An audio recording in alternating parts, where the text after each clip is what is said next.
Hi! Okay lang ba kung isama ko kayo ngayon sa aking lakad at gala sa CVSU, Indang Campus?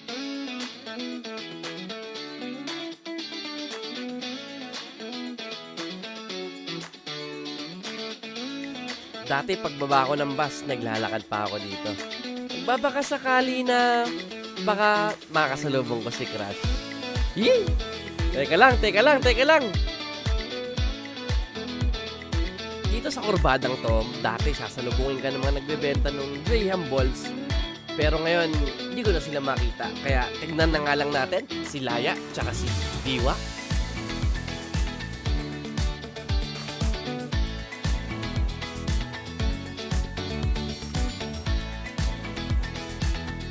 Ito na yata ang pambato ng Cavite State University dun sa oblation ng UP.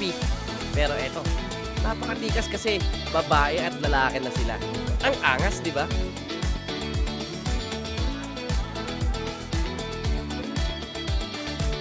Pagpasok mo naman sa ating campus, you can see those bleachers dito sa may bandang gilid. Napakalaki niyan.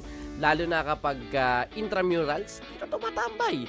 Lalo na yung may mga kalandian. Ay! Wrong! Ito naman ang ating grandstand. Lakad ka lang ng konti dyan at pwede rin kayong maglambutsingan. Dito masarap tumambay at kumain ng Graham Balls habang nanonood ka sa crush mong naglalaro ng baseball. O kaya naman, minsan soccer kagaya ni Joel Fulgencio at saka ni Robert Ingal. Ito naman ang favorite kong volleyball court at tennis court. Kasi volleyball yung laro ko. Ikaw, anong sayo?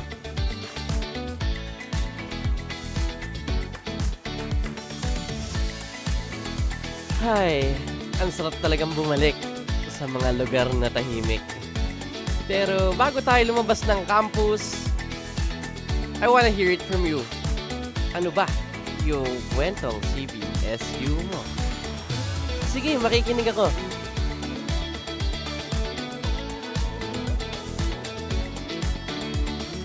Ito nga pala si Hematoma, ang chismosong palaboy.